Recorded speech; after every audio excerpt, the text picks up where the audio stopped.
Assalamualaikum warahmatullahi wabarakatuh. Kami dari kelompok 8 yang beranggotakan saya sendiri Kevin Galuh Transavarel, Karel Putra Andino dan sama Randy Marosat. Kelompok kami akan menjelaskan tentang HTML5 dan CSS3 yang akan dijelaskan oleh rekan kami Karel Putra Andino.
CSS3. CSS3 adalah kepanjangan dari Cascading Style Sheet atau bahasa style sheet standar yang digunakan untuk menggambarkan presentasi, tata letak, dan performatan dari halaman web. Sebelum CSS, hampir semua atribut penyajian dalam dokumen HTML terkandung dalam markup HTML, khususnya di dalam HTML tag, disediakan secara eksplisit dalam HTML. Contoh CSS3: text stroke header 1. WebKit text stroke berukuran 3 px black berwarna hitam dan colornya berwarna white. Berarti ini di dalamnya ini warna white, sama 3 px black ini ukuran di tepi tulisan ini ya, berfungsi memberikan garis luar atau warna pada sebuah objek baik tulisan dan objek lainnya. Border radius. WebKit border radius ukuran 4 px, mouse border radius ukuran 4 px, border radius 4 px. Jadi seperti ini hasilnya. Berfungsi untuk menambahkan lengkungan di setiap sudut elemen. Jadi ini setiap sudut sini ya. Biasanya kan siku seperti ini akan sedikit melengkung di tepi-tepi seperti itu. Box shadow. WebKit shadow ukuran 1 px dan warna hashtag 2929 itu merah ya. Mouse box shadow 1 px dan ukuran 3 px sama seperti di atas, warna merah. Box shadow 1 px dan 3 px, warnanya seperti merah. Berfungsi untuk membuat efek shadow atau bayangan pada suatu HTML seperti ini. Bayangannya seperti agak hitam-hitam gini ya. Oke, kita next. Text shadow header 1. Text shadow ukuran 1 px 0 white seperti ini ya, ada putih-putihnya tepinya. Berfungsi membuat bayangan pada suatu teks HTML di HTML. Kita next. Resize text area. Mouse resize vertikal. WebKit resize vertikal.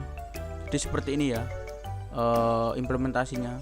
Pada resize digunakan untuk merubah suatu ukuran dokumen yang terbagi menjadi bot, horizontal, vertikal, dan null. Kita next. Text overflow. Text overflow ellipse. Overflow hidden white space no wrap border 1 px solid back. Border itu tepi ini ya, border namanya. Terus width ukuran 400 px, paddingnya 20 px, cursor pointer. Properti ini biasa digunakan untuk memotong teks yang melebihi kontainernya dan tetap bisa menampilkannya. Oke, project tugas kami akan dijelaskan oleh Randy Umar Arosat. Terima kasih. Nah, untuk tugas kali ini, kelompok kami membuat sebuah website dengan nama Gambar dan Suara, yang mana konten dari gambar dan suara ini adalah konten edukasi untuk menunjukkan suara dari gambar yang akan kami tunjukkan. Seperti yang sudah kita lihat, ada beberapa konten. Di konten pertama yaitu terdapat kucing. Ada penjelasan singkat tentang kucing tersebut, yaitu kucing adalah jenis hewan mamalia karnivora yang hidup di darat yang biasanya berbaur dengan manusia sebagai peliharaan, dan ada juga yang hidup liar. Dan kemudian kami menampilkan audio dari kucing tersebut ataupun suara dari kucing tersebut.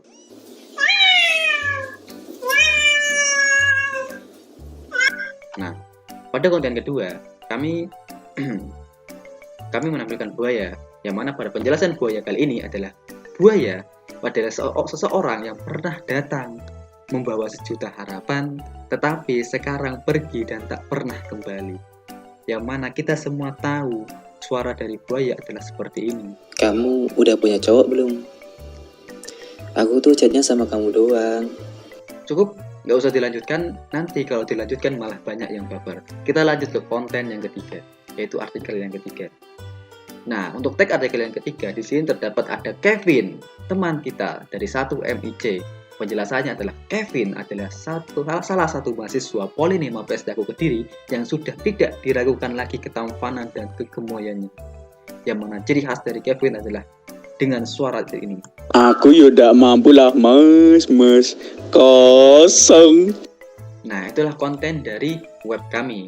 Kami akan menjelaskan sedikit tentang web kami ini dalam segi pengkodingan, yang mana kami menggunakan tag HTML dari mulai gambar dan suara gambar ini, kemudian dari navigasi, daftar suara, saran tentang kotak dan lain-lain. Kami menggunakan tag header. Yang mana tag header adalah tag yang baru dalam pengurutan yang berada pada HTML5. Kemudian masuk ke konten. Pada konten ini kami menampilkan gambar yang dimasukkan ke dalam figur, yang mana tag figur tersebut juga adalah hal yang baru dalam HTML5. Kemudian di bawah tag figur adalah pasangan dari figur, yaitu caption, yaitu caption dari figur tersebut. Kemudian ada penjelasan singkat menggunakan tag P, dan menampilkan audio. Yang mana menampilkan audio, kami menggunakan tag audio yang mana juga baru dalam HTML5. Yang mana semua konten tag tersebut tergabung dalam sebuah tag artikel. Yang mana tag artikel juga adalah hal yang baru dalam HTML5. Begitu juga yang kami lakukan pada 2 artikel yang lain. Penggunaannya sama, hanya beda kontennya saja, beda isinya, beda gambar dan tulisan dan audio juga. Kemudian di sini kita menggunakan tag aside, yaitu tag yang digunakan untuk menampilkan sebuah konten yang berada pada sisi dari sebuah web, yang mana dapat dibuat di sisi kanan maupun sisi kiri.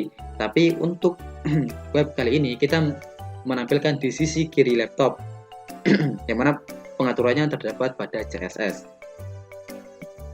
Kemudian kami juga menggunakan footer, yang mana juga adalah hal yang baru dalam HTML5. Jadi dalam web ini kami menggunakan struktur yang baru, yaitu menggunakan struktur yang ada pada HTML5. Jadi seperti itulah penjelasan singkat untuk web kami, web dari kelompok kami. Kurang lebihnya mohon dimaafkan. Assalamualaikum warahmatullahi wabarakatuh.